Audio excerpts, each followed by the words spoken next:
Mr. Beat presents Presidential Elections in American History.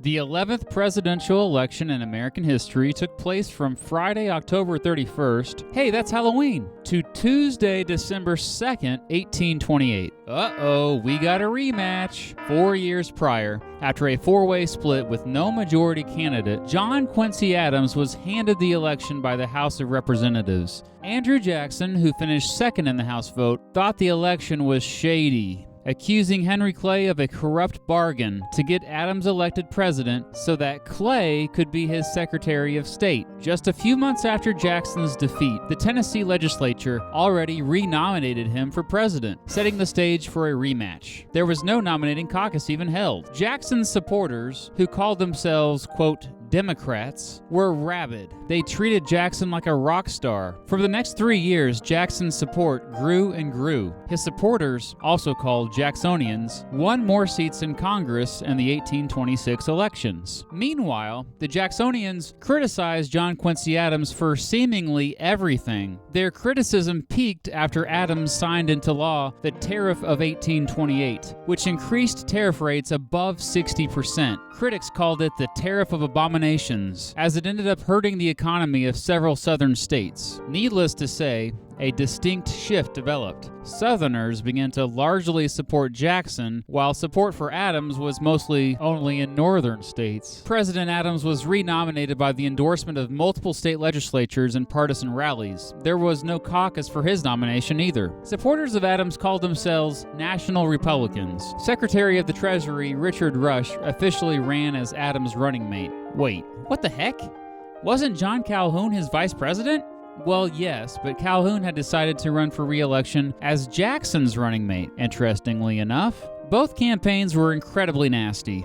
Mudslinging was frequent, and Andrew Jackson was certainly an easy target. I mean, the man was involved in the slave trade, participated in the massacre of Indians, and had murdered multiple men in duels. However, things got particularly nasty when supporters of Adams started talking trash about Jackson's wife, Rachel. They even said Jackson's mom was a prostitute, so it got personal. People also said vicious things about Adams, saying he had surrendered an American girl to the Russian Tsar when he was the minister to Russia, and that he had used public funds to buy gambling devices, which turned out to be just a chess set and a pool table. By 1828, pretty much all white men could vote, and nearly every state chose its electors through popular vote. Jackson's supporters organized a remarkable grassroots campaign that took advantage of this and brought out many first-time voters. Jackson and supporter Martin Van Buren took this campaign and created the modern Democratic Party.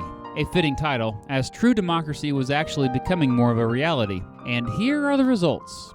Andrew Jackson got his revenge, winning the election and becoming the 7th president of the United States. He received 178 electoral votes and won 56% of the popular vote. John Quincy Adams received 83 electoral votes, getting 43.6% of the popular vote. Adams won almost the exact same states his dad did in the election of 1800. John Calhoun was re-elected vice president, becoming the second of two vice presidents to serve under two different presidents. Jackson's election officially signaled a political movement toward a greater voice for the common man, known as Jacksonian democracy. Historians also call the election of 1828 the beginning of the second party system, as two new political parties, the Democratic Party and a new party called the Whig Party, would dominate American politics for the next 26 years. Tragically, Rachel Jackson became ill and died shortly after the election. She had been having chest pains throughout the campaign and was deeply upset by the personal attacks directed at her and her husband. After her death, Jackson accused the Adams campaign of causing her to die.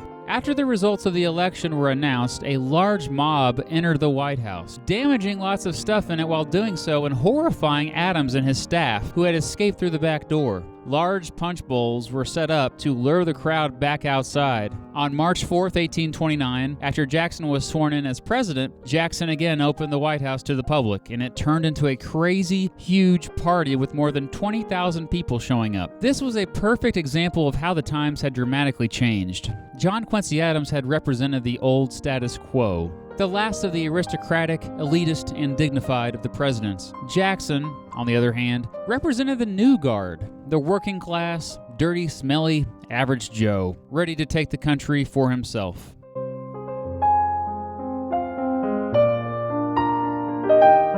I'll see you for the next election, buddy.